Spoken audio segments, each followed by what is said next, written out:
Si crees que el rey David, el hombre conforme al corazón de Dios, era perfecto y libre de errores, estás profundamente equivocado.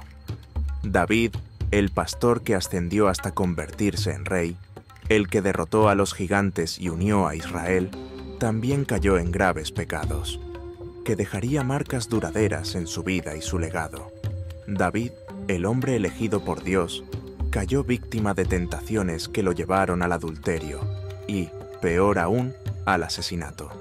Su deseo de encubrir sus pecados lo llevó a participar en un complot que tendría consecuencias devastadoras.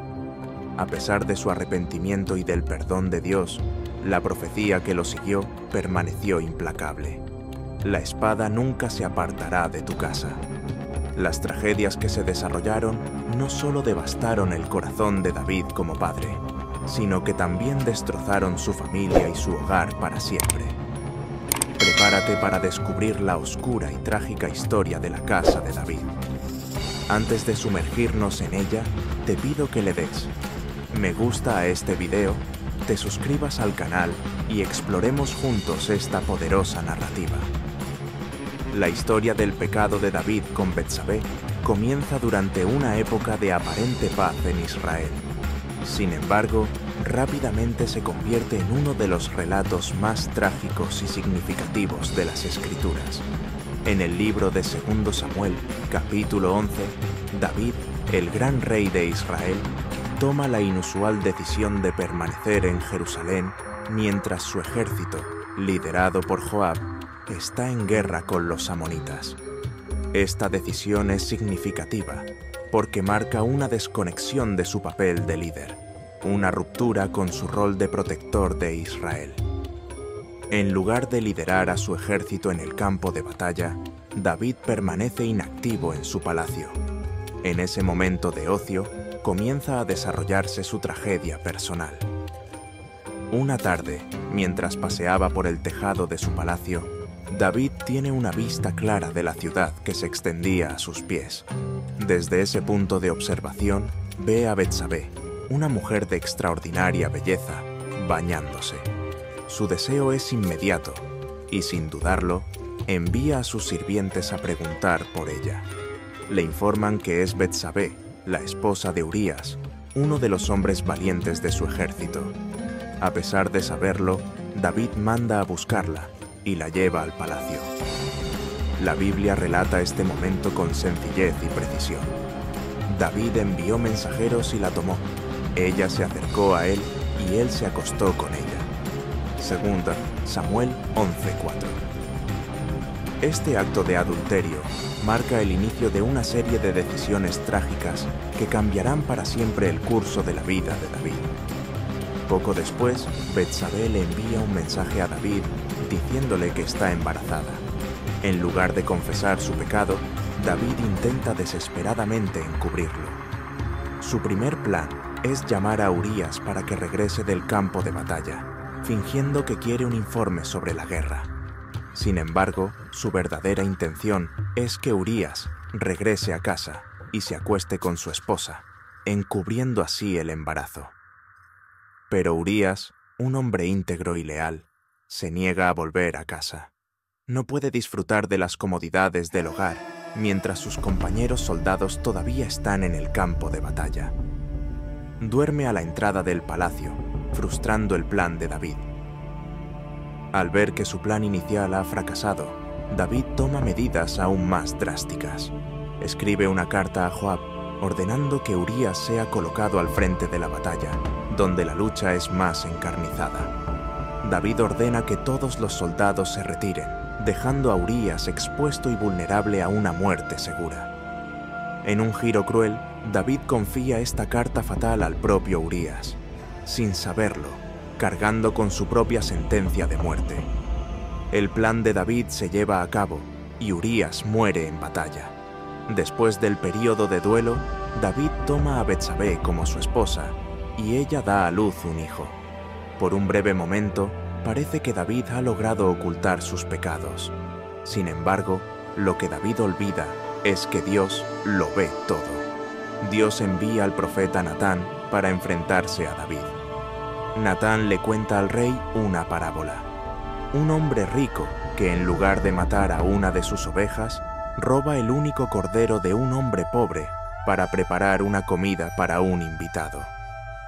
Al escuchar esta historia, David se enfurece por la injusticia y declara que el hombre que hizo esto merece la muerte. Es entonces cuando Natán pronuncia las palabras que exponen completamente el pecado de David. Tú eres ese hombre. 2 Samuel 12:7. En ese momento, a David se le abren los ojos, se da cuenta de que su pecado ha quedado al descubierto y cae ante Dios confesando su culpa. Después del enfrentamiento con Natán, David se ve obligado a afrontar todo el peso de su pecado. Su traición a Betsabé y el asesinato de Urías no pasaron desapercibidos a los ojos de Dios. Natán, como portavoz de Dios, da a conocer las consecuencias. La espada nunca se apartará de la casa de David, y su familia se enfrentará a la confusión y la tragedia a causa de sus decisiones. La historia de David sirve como un poderoso recordatorio de que incluso los hombres más grandes, elegidos por Dios, no son inmunes a la tentación y al pecado. Su historia es un testimonio de las devastadoras consecuencias del deseo desenfrenado y de los extremos a los que una persona puede llegar para encubrir sus errores. Sin embargo, también es una historia de arrepentimiento. A pesar de su caída, el corazón de David se volvió hacia Dios en arrepentimiento, y Dios le mostró misericordia, aunque las consecuencias aún se manifestarían. Esta historia nos recuerda que, sin importar cuán bajo caigamos, la misericordia de Dios siempre está disponible para quienes se arrepienten de verdad. Pero también nos enseña que el pecado tiene consecuencias duraderas y que las decisiones que tomamos, ya sea en momentos de fortaleza o de debilidad, pueden afectar no solo nuestras propias vidas, sino también las vidas de quienes nos rodean. Ahora, los invito a reflexionar. ¿Qué podemos aprender de la historia de David hoy? ¿Qué significa arrepentirse verdaderamente? ¿Y cómo podemos evitar las trampas que llevaron a David a la oscuridad? Si esta historia te pareció poderosa y te hizo reflexionar, asegúrate de darle me gusta, suscribirte y compartirla con otras personas. Sigamos explorando las historias de la Biblia juntos y aprendiendo de ellas mientras crecemos en la fe. En el momento en que Natán pronuncia la sentencia que determinaría el resto de la vida de David y el destino de sus descendientes, el peso del juicio de Dios cae sobre él. Ahora pues, la espada no se apartará jamás de tu casa, por cuanto me has menospreciado. 2 Samuel 12:10.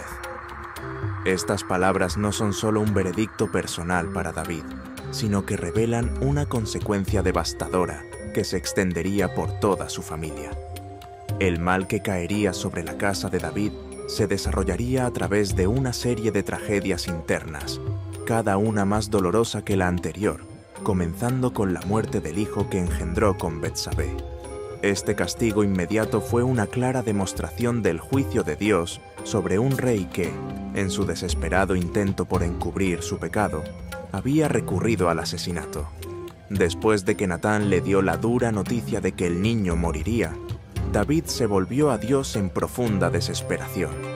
Ayunó y oró continuamente durante 7 días, postrado ante el Señor, negándose a comer.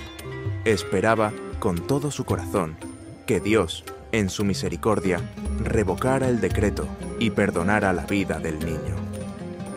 Aunque David era un hombre conforme al corazón de Dios, no se libró de las consecuencias de su error.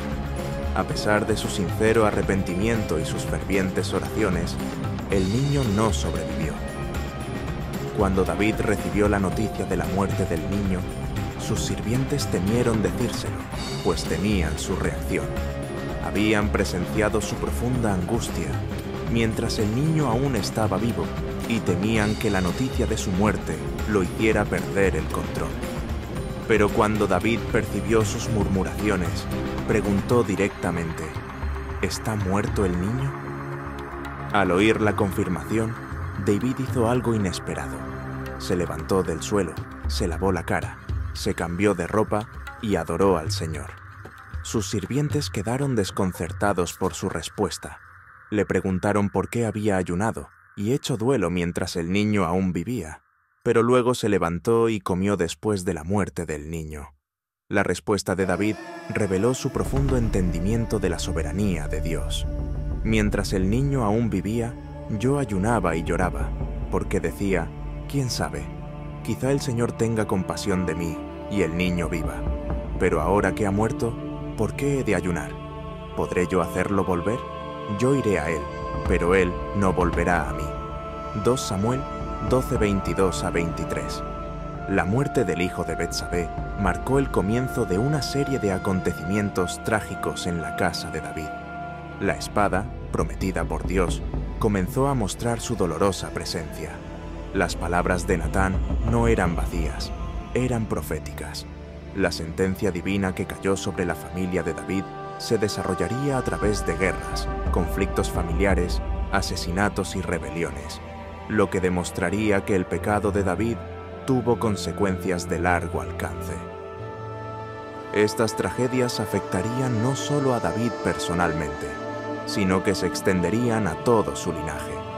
Aunque David fue perdonado por Dios, las repercusiones de sus acciones resonaron a través de generaciones, subrayando la gravedad del pecado y el peso de la justicia divina. Una de las primeras grandes tragedias que azotaron a la familia de David fue la desgarradora historia de Amnón y Tamar. Este escándalo cumplió la profecía de que la espada nunca se apartaría de la casa de David. Amnón, el hijo primogénito de David, era el heredero natural al trono y tenía un gran prestigio. Sin embargo, en lugar de actuar con honor, se dejó llevar por un deseo prohibido y destructivo hacia su media hermana Tamar, una mujer joven, hermosa y virtuosa. Impulsado por su pasión pecaminosa, Amnón ideó un plan para acercar a Tamar. Fingió estar gravemente enfermo, y cuando su padre David lo visitó, pidió que enviaran a Tamar a prepararle comida en su habitación, alegando que su presencia lo consolaría. David, sin sospechar las intenciones de su hijo, accedió a la petición. Tamar, inocente y obediente, fue a la casa de Amnón, donde preparó la comida. Pero cuando ella intentó servirle, Amnón le dijo que entrara en su dormitorio, donde él estaba acostado. Una vez que estuvieron solos, Amnón reveló sus oscuras intenciones. Tamar, horrorizada, le rogó que no cometiera un acto tan vergonzoso. Le recordó que ese pecado traería vergüenza no solo sobre ella, sino también sobre él, y que tal cosa arruinaría el honor de su familia. Le sugirió que si realmente la quería como esposa, debería hablar con su padre, el rey David, quien tal vez permitiera su unión. Pero Amnón, dominado por sus deseos pecaminosos, se negó a escucharla.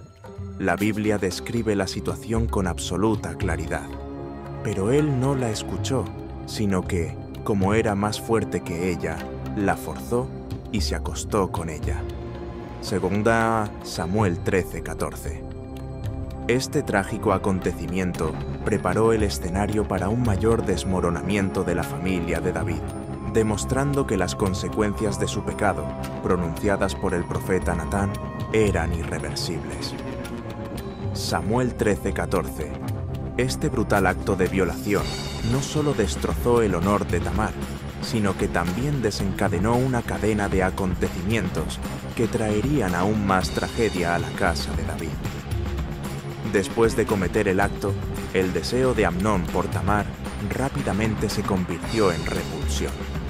La Biblia describe cómo la odiaba con una intensidad mayor que el amor que alguna vez había sentido. Le ordenó cruelmente que se fuera, echándola de su casa. Tamar, profundamente desesperada y avergonzada, rasgó su túnica, símbolo de su pureza, y se puso cenizas en la cabeza como señal de duelo por la desgracia que había sufrido. Entonces fue acogida por su hermano Absalón, quien comprendió de inmediato lo que había sucedido y le ofreció refugio. A pesar de su furia, Absalón le ordenó a Tamar que guardara silencio sobre el incidente. Cuando David se enteró de lo que había hecho su hijo Amnón, se enojó profundamente. Sin embargo, a pesar de su ira, no tomó ninguna medida contra su primogénito. Tal vez por amor a Amnón o debido a su posición como futuro heredero al trono, David optó por el silencio. Esta inacción permitió que la injusticia persistiera y la herida dentro de la familia solo se agravó.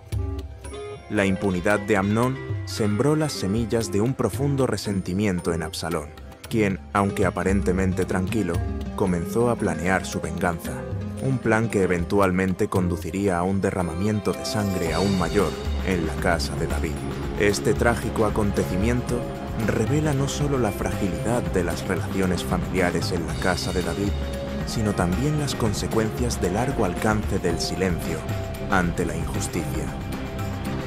La violación de Tamar fue el primer gran desastre que surgió de la decadencia moral que había comenzado con el propio pecado de David. Las repercusiones de este acto seguirían resonando a lo largo de las generaciones, dando forma a la trágica historia del linaje de David. La venganza de Absalón tomó forma poco después de la terrible tragedia que le sobrevino a su hermana. Desolada y humillada por el abuso cometido por su medio hermano, Amnón, Tamar buscó refugio en la casa de su hermano de sangre, Absalón. Al ver el sufrimiento de su hermana, el odio de Absalón hacia Amnón aumentó. Aunque en apariencia se mostraba sereno, Absalón albergaba una profunda sed de venganza que no se saciaría hasta 2 años después. Durante este tiempo, Absalón nunca mostró abiertamente su ira ni se enfrentó directamente a Amnón, creando la falsa impresión de que la situación había sido olvidada. Sin embargo, en su interior esperó pacientemente el momento perfecto para vengar la deshonra de Tamar. En ese momento, Absalón organizó un gran banquete para los hijos del rey, un evento que parecía festivo e inofensivo. Invitó a todos sus hermanos, incluido Amnón, y les hizo creer que se trataba simplemente de una celebración. Sin embargo, debajo de la superficie estaba en marcha un plan bien elaborado. Absalón ordenó a sus sirvientes que mataran a Amnón en el momento adecuado, esperando hasta que estuviera borracho y vulnerable. En el momento álgido del banquete, cuando Amnón estaba despreocupado, Absalón dio la orden fatal. Los sirvientes llevaron a cabo el plan, y Amnón fue asesinado como Absalón había ordenado. Todos los hijos del rey se levantaron en pánico, montaron en sus mulas y huyeron aterrorizados. La muerte de Amnón fue rápida y brutal, desatando toda la furia contenida de Absalón.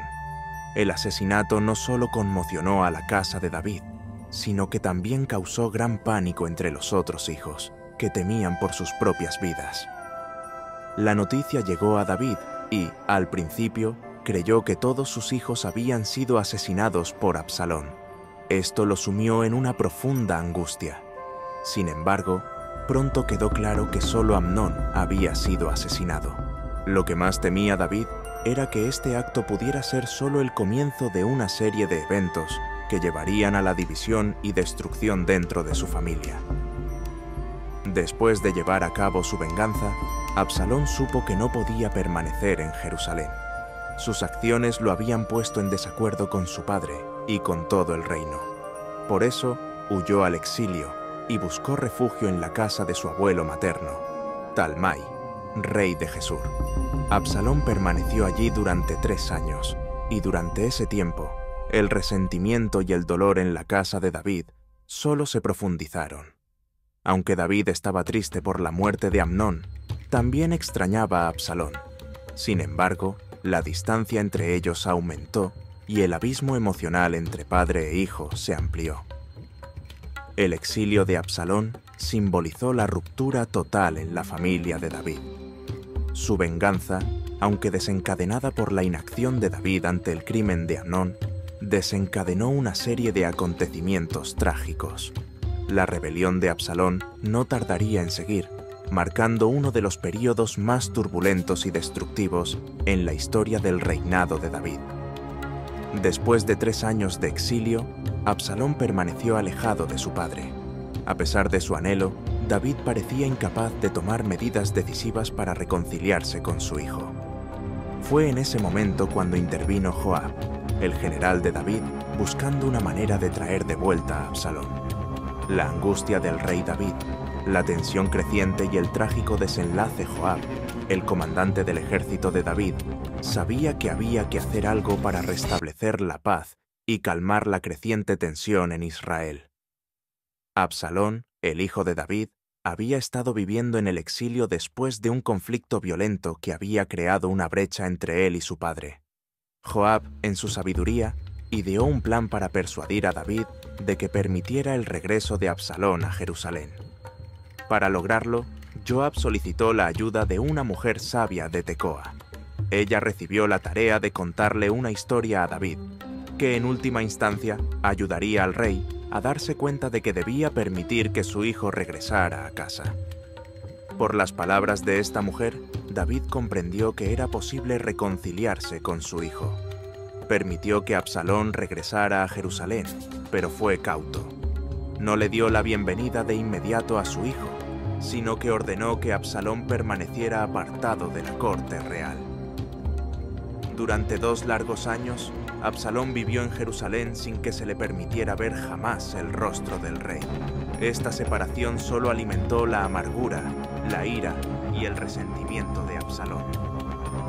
Durante esos 2 años de distanciamiento, Absalón comenzó a urdir un plan propio. Buscó ganarse el corazón del pueblo de Israel, utilizando su encanto y su impresionante belleza a su favor. Absalón se situó a las puertas de la ciudad, donde podía interactuar con la gente. Escuchaba sus quejas, juzgaba sus casos y les prometía justicia. Su carisma atrajo a muchos seguidores y pronto la influencia de Absalón se extendió. Comenzó a socavar la autoridad de su padre, sentando discretamente las bases para lo que con el tiempo se convertiría en una revuelta abierta. Una vez que Absalón se sintió seguro de que había reunido suficiente apoyo, tomó la iniciativa. Pidió permiso al rey David para viajar a Hebrón con el pretexto de cumplir un voto que le había hecho a Dios. Sin embargo, al llegar a Hebrón, Absalón se declaró rey. Comenzó a reunir seguidores leales a su lado y envió mensajeros por todas las tribus de Israel para proclamar su ascenso al trono. El apoyo del pueblo a Absalón creció rápidamente y él ganó un gran número de seguidores. La conspiración contra David era poderosa y se extendió por todo el reino como un reguero de pólvora. A medida que la rebelión se hacía más fuerte, David se dio cuenta de la gravedad de la situación. Sabía que no podía permitirse el lujo de luchar contra Absalón dentro de la ciudad de Jerusalén. La batalla sería demasiado peligrosa y lo que estaba en juego era demasiado importante. Así que, con el corazón apesadumbrado, David tomó la dolorosa decisión de huir de la ciudad para evitar el derramamiento de sangre. Reunió a sus seguidores y dio la orden de abandonar Jerusalén. Levantaos y huyaos, porque de lo contrario no escaparemos de Absalón. Dijo, como se registra en Samuel 15:14. David y sus seguidores cruzaron el valle de Hebrón y se retiraron al desierto. Mientras huían, muchos de los habitantes de Jerusalén huyeron a ellos.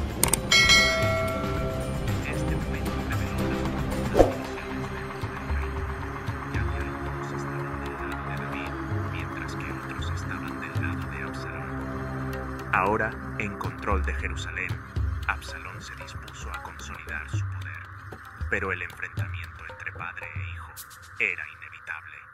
El ejército de David se reagrupó y se preparó para la batalla final, que se llevaría a cabo en el bosque de Efraín, y parecía que las probabilidades estaban en contra de David.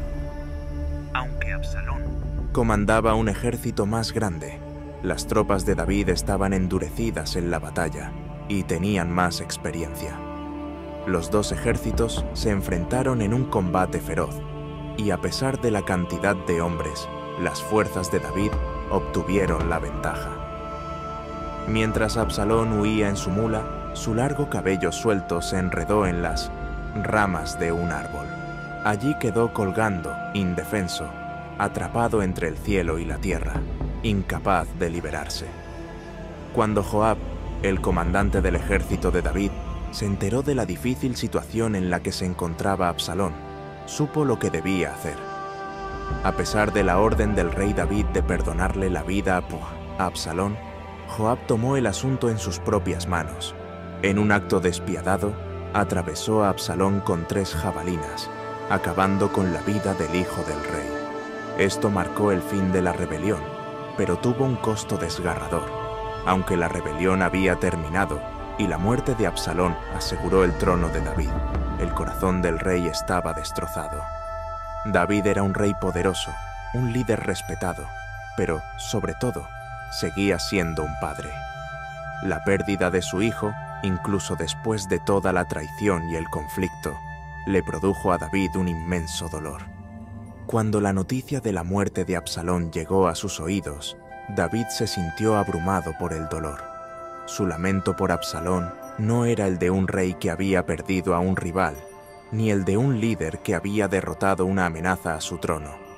En cambio, David lamentó la pérdida de su hijo, la pérdida de un vínculo familiar que se había desgarrado por la incomprensión, la rebelión y el dolor. A pesar de todo el dolor y la traición, el amor de David por su hijo permaneció, y la pérdida fue profunda. Esta historia de David y Absalón nos recuerda las complejidades de la familia, el dolor de la traición y el profundo costo emocional del conflicto. Incluso un rey, rodeado de poder y autoridad, no puede escapar del peso de un corazón roto cuando se trata de sus seres queridos. Cuando Absalón murió en batalla, atrapado por los cabellos en un árbol mientras huía, no se preocupó por la victoria que sus ejércitos acababan de obtener. La batalla no le había traído gloria. Todo lo que le quedaba era la abrumadora pérdida de un hijo. En medio de su duelo, la voz del rey David resonó con una intensidad atemporal. «Oh, hijo mío Absalón, hijo mío Absalón, ¿quién me diera haber muerto en tu lugar? Absalón, hijo mío, hijo mío». 2 Samuel 18:33. Estas palabras revelan el corazón de un padre que, a pesar de todo lo que había hecho Absalón, desde traicionar a su gobierno hasta intentar apoderarse del trono por la fuerza, aún deseaba haber podido cambiar de lugar con su hijo. David hubiera dado gustosamente su vida para salvar la de Absalón. Incluso después de la rebelión de Absalón, el amor de David por él permaneció inalterado. Este lamento revela un aspecto profundamente humano del amor paternal, que trasciende la traición y el conflicto. Refleja la complejidad del amor, especialmente el amor de un padre que no se apaga fácilmente, incluso cuando el hijo se convierte en un enemigo. David sabía que las acciones de Absalón debían ser castigadas. Comprendía que, como rey, la justicia debía prevalecer. Pero, como padre, su corazón clamaba por misericordia y reconciliación. El lamento de David por la trágica y deshonrosa muerte de su hijo es un poderoso testimonio de la dolorosa tensión entre su papel de gobernante y su identidad de padre. Muestra cuán profundamente puede desgarrarse el corazón de un padre cuando el destino de su hijo está en conflicto con la justicia. Con la muerte de Absalón, el reino de Israel entró en un periodo de relativa paz, pero también de incertidumbre. La cuestión de quién sucedería a David en el trono se cernía sobre él. Adonías, el cuarto hijo de David, vio esto como una oportunidad. Como era el mayor de los hijos supervivientes de David, creía que era el heredero natural al trono. Sin embargo, David ya le había prometido el trono a Salomón, su hijo con Betsabé. Ignorando tanto la promesa de David como la voluntad de Dios, Adonías decidió actuar por iniciativa propia. Adonías sabía que para asegurar el trono necesitaba el apoyo de figuras influyentes, por lo que comenzó a rodearse de aliados poderosos.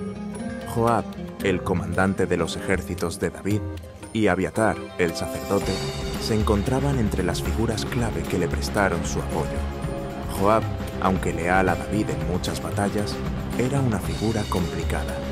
Sus motivaciones a menudo no estaban claras, y su decisión de respaldar a Adonías pudo haber estado impulsada por sus propias ambiciones y su insatisfacción con la forma en que se dirigía a la corte. Abiatar, con su largo historial de servicio a David, pudo haber visto el apoyo a Adonías como una forma de asegurarse un papel destacado en el nuevo régimen. Con hombres tan poderosos detrás de él, Adonías se envalentonó para reclamar el trono. Organizó una gran ceremonia en En Rogel, un manantial cerca de Jerusalén. Era un lugar estratégico, lo suficientemente cerca para obtener apoyo, pero lo suficientemente lejos para evitar la intervención inmediata de David o sus aliados. La ceremonia fue cuidadosamente orquestada. Adonías invitó a todos sus hermanos, excepto a Salomón, y eligió a los líderes militares que apoyaban su causa, excluyendo deliberadamente a los leales a David y Salomón. Cabe destacar que dejó fuera a figuras clave como el profeta Natán y los hombres poderosos que habían protegido fielmente a David. En la ceremonia, Adonías ofreció sacrificios de ovejas, bueyes y terneros cebados. Esta exhibición de riqueza y devoción religiosa tenía como objetivo demostrar no solo su poder material, sino también su autoridad espiritual. Al ofrecer estos sacrificios, Adonías dio a entender que su ascenso al trono contaba con el apoyo divino. Después de todo, en la tradición judía, tales ofrendas eran una indicación de que el favor de Dios estaba sobre quien las hacía. Como nos recuerda el Salmo 147, 11, el Señor se complace en los que le temen, en los que esperan en su misericordia. La presencia de Joab y Abiatar, figuras influyentes en los círculos militares y religiosos de Israel, reforzó aún más la reivindicación de Adonías. Con su apoyo, parecía que el nuevo régimen contaba con el respaldo militar y espiritual necesario para triunfar. Pero la conspiración de Adonías no pasó desapercibida. Natán, el profeta, que había sido un consejero leal de David y portavoz de la voluntad de Dios, comprendió la gravedad de la situación. Sabía que si Adonías triunfaba, pondría en peligro la promesa que Dios le había hecho a David de que Salomón lo sucedería en el trono. Dios le había dicho a David: «Tu hijo, que saldrá de tus entrañas, será mi sucesor, y él edificará mi templo». Primera Crónicas 28:6. Natán se dio cuenta de que si Adonías ascendía al trono, podría provocar una guerra civil, o como mínimo, una inestabilidad prolongada en Israel. Entonces, Natán ideó un plan para alertar a David sobre la situación. Se acercó a Betsabé, la madre de Salomón, y juntos idearon una estrategia. Natán sabía que David necesitaba que se le informara de la conspiración y que se le recordara la promesa de Dios con respecto a la sucesión de Salomón. Natán instó a Betsabé a que fuera a ver a David y le preguntara si había cambiado de opinión sobre la herencia de Salomón, o si Adonías estaba actuando por su cuenta. Esta pregunta era crucial. Obligaría a David a reconocer la amenaza y reafirmar su compromiso con el plan de Dios. Después de que Betsabé presentara su súplica, Natán entraba y confirmaba sus palabras, reforzando la urgencia de la situación. Como dice Proverbios 21:1, el corazón del rey está en la mano del Señor. Él lo dirige como un curso de agua por donde quiere. Natán sabía que, si bien Dios estaba en control, era necesaria una acción inmediata para proteger el reino y garantizar que Salomón reinara como Dios había prometido. La súplica de Betsabé y el apoyo de Natán dieron resultado. Betsabé se acercó a David con preocupación, haciendo hincapié en el peligro que tanto ella como Salomón enfrentarían si Adonías triunfaba. Le recordó el pacto que Dios había hecho con David, de que Salomón sería el próximo rey. Cuando Natán entró y confirmó su súplica, David comprendió la gravedad de la situación. Sabía que si no actuaba con rapidez, la rebelión de Adonías triunfaría y la promesa que Dios le había hecho se vería comprometida. David respondió con decisión y tomó medidas para asegurar el trono de Salomón y cumplir la voluntad de Dios. El escenario estaba listo para un nuevo capítulo en la historia de Israel, un capítulo que cumpliría el pacto de Dios y traería paz al reino una vez más. El legado de David no debía ser interrumpido. La promesa de Dios en 2 Samuel 7:12-13 fue clara. Cuando tus días se cumplan y descanses con tus padres, yo levantaré a un descendiente tuyo para que te suceda, uno de tu propia sangre, y afirmaré su reino. Natán, el profeta, recalcó la importancia de actuar con rapidez. David respondió de inmediato, ordenando la unción de Salomón como rey sin dudarlo. Natán, Betsabé y el sacerdote Sadoc desempeñaron papeles vitales en este proceso. Salomón fue conducido a Gabaón, donde fue ungido rey, consolidando su derecho al trono y frustrando eficazmente los planes de Adonías. Esta acción decisiva, guiada por la sabiduría de Natán y la intervención de Betsabé, desmanteló la conspiración de Adonías y cumplió la promesa de Dios. En el primer Rey 1:39 leemos que el sacerdote Sadoc tomó el cuerno de aceite del tabernáculo y ungió a Salomón. Luego tocaron la trompeta y todo el pueblo gritó: ¡Viva el rey Salomón! Inmediatamente después de la unción, estalló una gran celebración en Jerusalén. El sonido de las trompetas llenó el aire y el pueblo gritó con alegría en apoyo de Salomón. La ciudad estaba llena de alegría y festividad. Esta muestra pública de apoyo al nuevo rey fue fundamental. Era un lugar estratégico, lo suficientemente cerca para obtener apoyo, pero lo suficientemente lejos para evitar la intervención inmediata de David o sus aliados. La ceremonia fue cuidadosamente orquestada. Adonías invitó a todos sus hermanos, excepto a Salomón, y eligió a los líderes militares que apoyaban su causa, excluyendo deliberadamente a los leales a David y Salomón. Cabe destacar que dejó fuera a figuras clave como el profeta Natán y los hombres poderosos que habían protegido fielmente a David. En la ceremonia, Adonías ofreció sacrificios de ovejas, bueyes y terneros cebados. Esta exhibición de riqueza y devoción religiosa tenía como objetivo demostrar no solo su poder material, sino también su autoridad espiritual.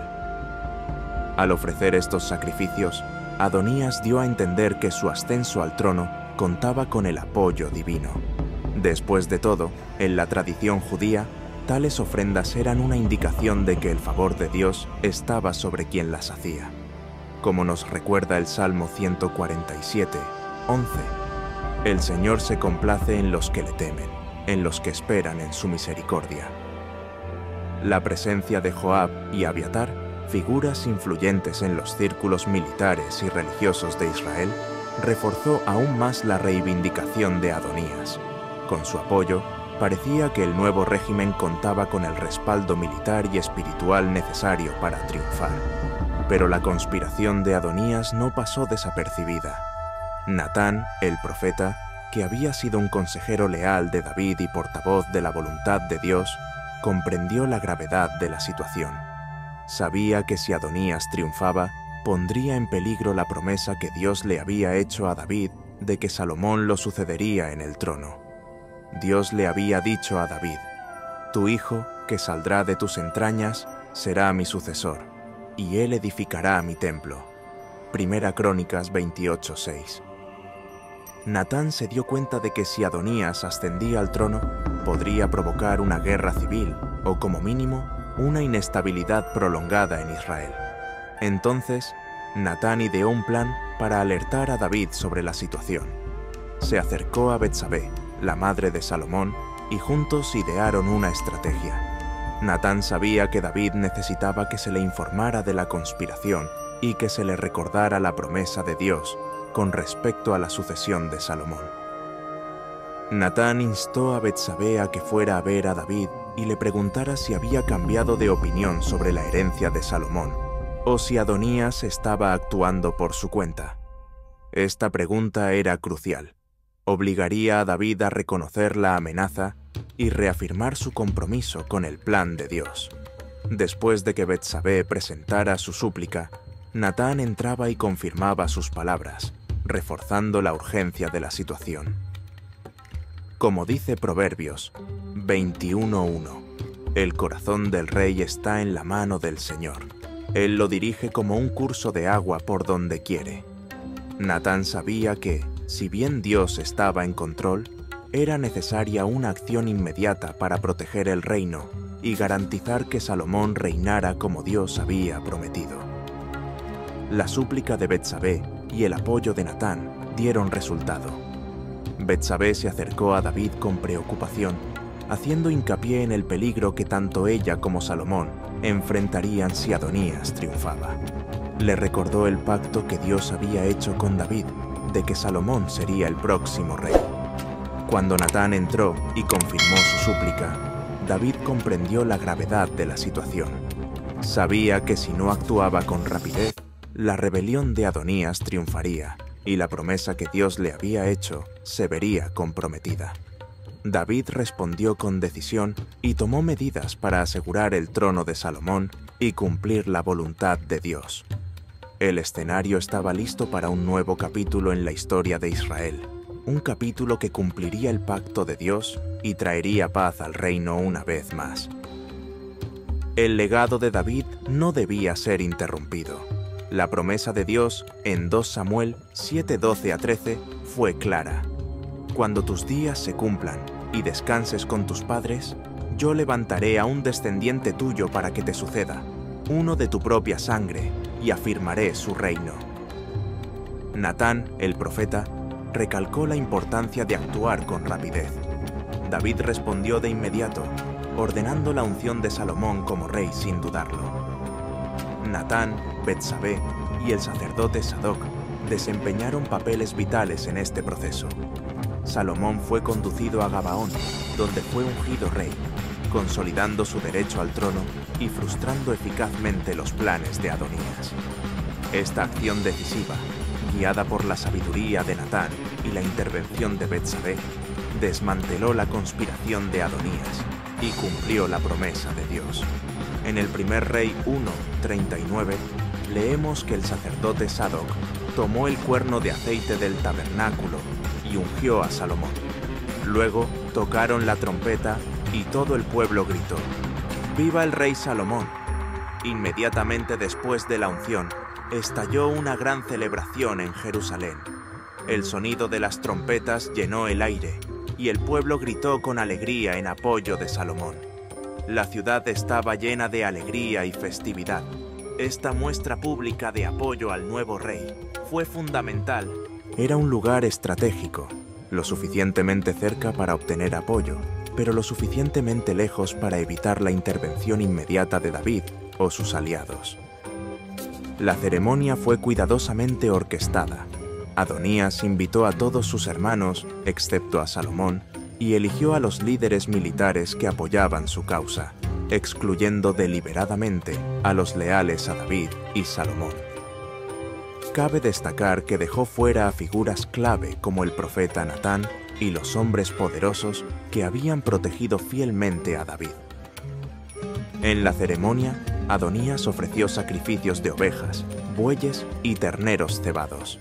Esta exhibición de riqueza y devoción religiosa tenía como objetivo demostrar no solo su poder material, sino también su autoridad espiritual.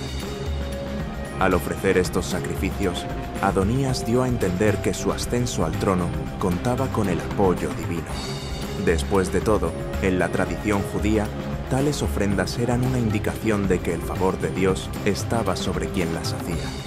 Como nos recuerda el Salmo 147:11, el Señor se complace en los que le temen, en los que esperan en su misericordia. La presencia de Joab y Abiatar, figuras influyentes en los círculos militares y religiosos de Israel, reforzó aún más la reivindicación de Adonías. Con su apoyo, parecía que el nuevo régimen contaba con el respaldo militar y espiritual necesario para triunfar. Pero la conspiración de Adonías no pasó desapercibida. Natán, el profeta, que había sido un consejero leal de David y portavoz de la voluntad de Dios, comprendió la gravedad de la situación. Sabía que si Adonías triunfaba, pondría en peligro la promesa que Dios le había hecho a David de que Salomón lo sucedería en el trono. Dios le había dicho a David: «Tu hijo, que saldrá de tus entrañas, será mi sucesor, y él edificará mi templo». Primera Crónicas 28:6. Natán se dio cuenta de que si Adonías ascendía al trono, podría provocar una guerra civil o, como mínimo, una inestabilidad prolongada en Israel. Entonces, Natán ideó un plan para alertar a David sobre la situación. Se acercó a Betsabé, la madre de Salomón, y juntos idearon una estrategia. Natán sabía que David necesitaba que se le informara de la conspiración y que se le recordara la promesa de Dios con respecto a la sucesión de Salomón. Natán instó a Betsabé a que fuera a ver a David y le preguntara si había cambiado de opinión sobre la herencia de Salomón, o si Adonías estaba actuando por su cuenta. Esta pregunta era crucial. Obligaría a David a reconocer la amenaza y reafirmar su compromiso con el plan de Dios. Después de que Betsabé presentara su súplica, Natán entraba y confirmaba sus palabras, reforzando la urgencia de la situación. Como dice Proverbios 21:1, el corazón del rey está en la mano del Señor. Él lo dirige como un curso de agua por donde quiere. Natán sabía que, si bien Dios estaba en control, era necesaria una acción inmediata para proteger el reino y garantizar que Salomón reinara como Dios había prometido. La súplica de Betsabé y el apoyo de Natán dieron resultado. Betsabé se acercó a David con preocupación, haciendo hincapié en el peligro que tanto ella como Salomón enfrentarían si Adonías triunfaba. Le recordó el pacto que Dios había hecho con David, de que Salomón sería el próximo rey. Cuando Natán entró y confirmó su súplica, David comprendió la gravedad de la situación. Sabía que si no actuaba con rapidez, la rebelión de Adonías triunfaría y la promesa que Dios le había hecho se vería, ya que demostró que el corazón de la nación estaba con Salomón, lo que hizo inútil la pretensión de Adonías al trono. El apoyo popular solidificó el reinado de Salomón y disminuyó las conspiraciones restantes en su contra. Mientras tanto, Adonías y sus aliados seguían celebrando su supuesta victoria, sin saber lo que estaba sucediendo en Jerusalén. Pero pronto, el sonido de las trompetas y los vítores del pueblo llegaron a sus oídos, lo que indicaba un cambio. En el primer libro de Reyes, capítulo 1, versículos 41 a 49, se describen en detalle las reacciones de Adonías y sus seguidores. Joab, un guerrero experimentado, fue el primero en percibir que algo andaba mal y cuestionó el creciente ruido. Pronto se enteraron de que Salomón había sido proclamado rey y la conspiración de Adonías estaba condenada al fracaso. El miedo y el pánico se extendieron rápidamente entre los seguidores de Adonías. Al darse cuenta de que su complot había sido descubierto, se apresuraron a salvarse. La atmósfera de celebración se convirtió en caos y desesperación. Adonías, que alguna vez se había creído el rey legítimo, ahora se enfrentaba a la dura realidad de su caída. Preso del miedo de perder la vida, huyó al altar del Señor, aferrándose firmemente a sus cuernos. Este acto simbólico representó su desesperada súplica de misericordia y protección divinas, reconociendo el fracaso de su esfuerzo. En 1 de Reyes 1:50, Adonías, temiendo a Salomón, se agarró a los cuernos del altar, buscando refugio. El altar era un lugar sagrado, que a menudo ofrecía refugio a quienes lo necesitaban con urgencia, y Adonías esperaba que la santidad del altar lo protegiera de la ira de Salomón. Este acto reveló su desesperación y su comprensión de que solo la misericordia de Salomón podría salvarlo. En el primer Rey 1:51, Adonías envió un mensaje a Salomón, suplicando por su vida. Su petición al nuevo rey se basaba en la tradición de buscar asilo en el altar, una tradición que reflejaba la esperanza de misericordia en lugar de juicio. Adonías comprendió que su única esperanza estaba en la clemencia de Salomón, y al someterse a Salomón, trató de tocar el corazón del nuevo rey y pedir perdón. Salomón, ahora establecido como rey de Israel, se enfrentó a una decisión crucial. Fácilmente podía optar por eliminar a Adonías, asegurándose de que no surgiera ninguna amenaza futura a su trono. Sin embargo, Salomón eligió el camino de la sabiduría y la misericordia. Aceptó perdonarle la vida a Adonías, pero estableció condiciones claras. En 1 Reyes 1:52, Salomón declaró: «Si demuestra ser un hombre digno, ni un cabello de su cabeza caerá a tierra, pero si se encuentra algo malo en él, morirá». La decisión de Salomón demostró no solo su compasión, sino también su sabiduría y firme liderazgo. Al ofrecer misericordia y establecer límites claros, Salomón marcó el tono de su reinado, un reinado de justicia, misericordia y fortaleza inquebrantable. Adonías, plenamente consciente de las amenazas que lo rodeaban, se dio cuenta de que no tenía otra opción. Aceptó de mala gana la oferta de clemencia de Salomón. Llevado ante el nuevo rey, Adonías se postró, demostrando sumisión total y reconociendo su inferioridad. Salomón, en un gesto de magnanimidad, permitió que Adonías regresara a casa. Sin embargo, a pesar de este aparente acto de perdón, la tensión permaneció. Aunque Salomón concedió clemencia, su decisión fue, en realidad, una prueba de la lealtad de Adonías. La misericordia del nuevo rey no fue un mero acto de gracia, sino una demostración de fortaleza. La expectativa de que Adonías aceptaría el reinado de Salomón sin oposición. Sin embargo, como revela la Biblia, esta no sería la última vez que el nombre de Adonías aparecería en las intrigas del reino. Algún tiempo después, Adonías hizo un último y sutil intento de recuperar el poder. Su petición parecía simple al principio, pero tenía profundas implicaciones políticas. Se acercó a Betsabé, la madre de Salomón, y le pidió que intercediera ante el rey en su nombre. Adonías solicitó la mano de Abisag, la sunamita, que había cuidado del rey David en sus últimos días.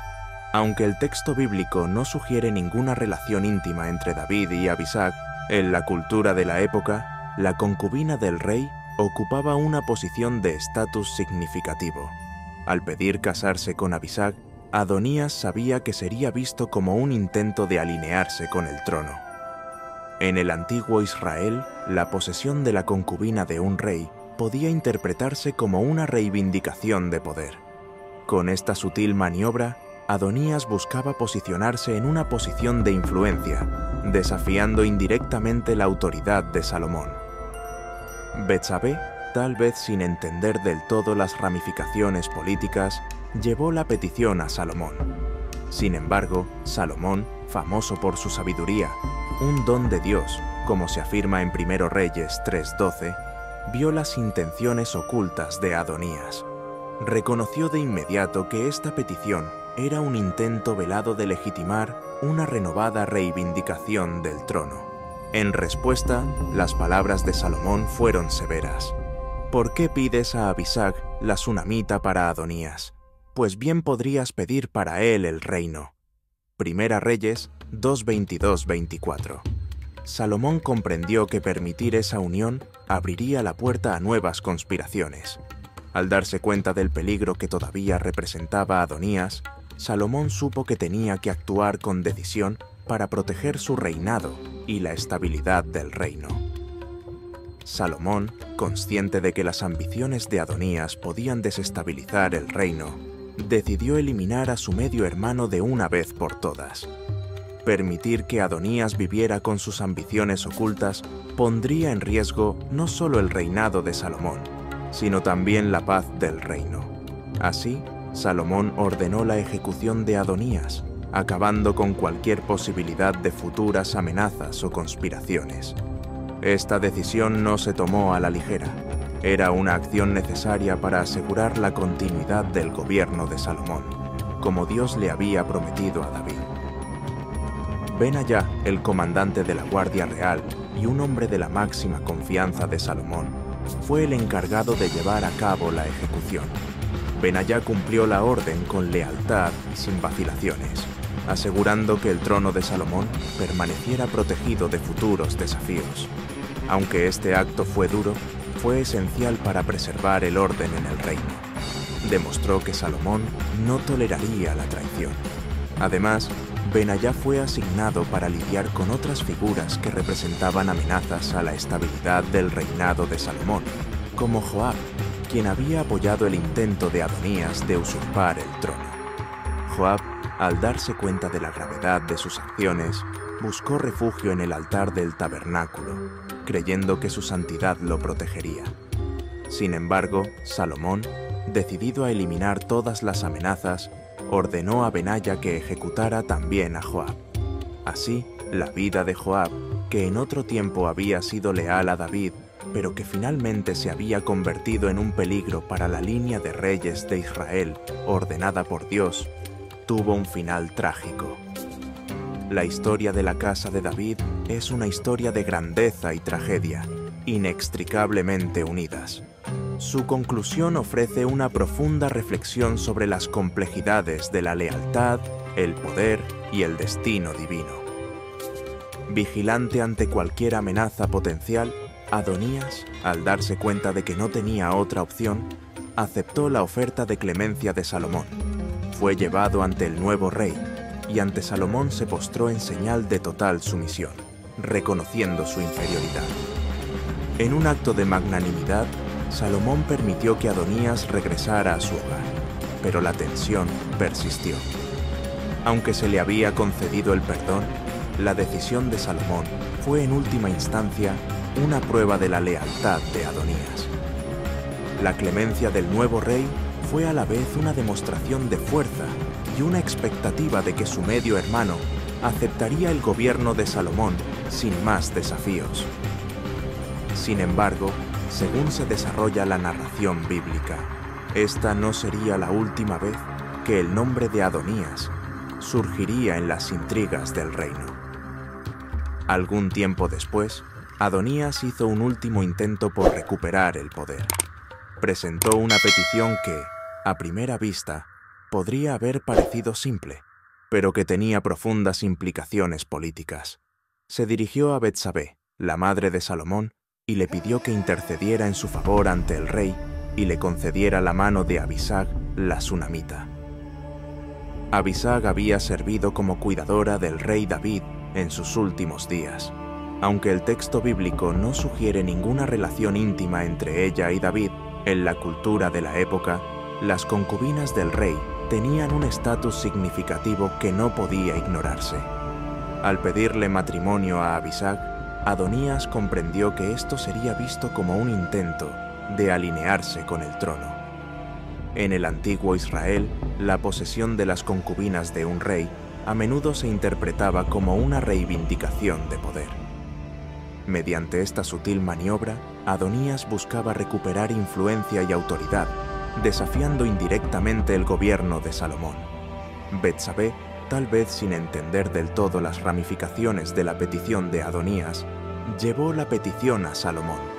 Pero Salomón, famoso por su sabiduría, un don que Dios le había otorgado directamente, como se describe en 1 Reyes 3:12, inmediatamente vio las intenciones ocultas de Adonías. Salomón entendió que la petición era un intento velado de legitimar la renovada pretensión de Adonías al trono. En el 1 Rey 2:22, 23, 24, Salomón respondió con severidad: ¿Por qué pides a Abisag la sunamita para Adonías? Bien podrías pedir para él el reino. Salomón sabía que conceder tal unión abriría la puerta a un nuevo ciclo de conspiraciones y desafíos a su reinado. Al darse cuenta de la gravedad de la situación, Salomón comprendió que Adonías seguía representando una amenaza para su soberanía y la estabilidad del reino. La medida más sabia era eliminar decisivamente a su medio hermano. Salomón no podía permitir que Adonías viviera con sus ambiciones veladas, ya que esto pondría en peligro tanto su reinado como la paz del reino.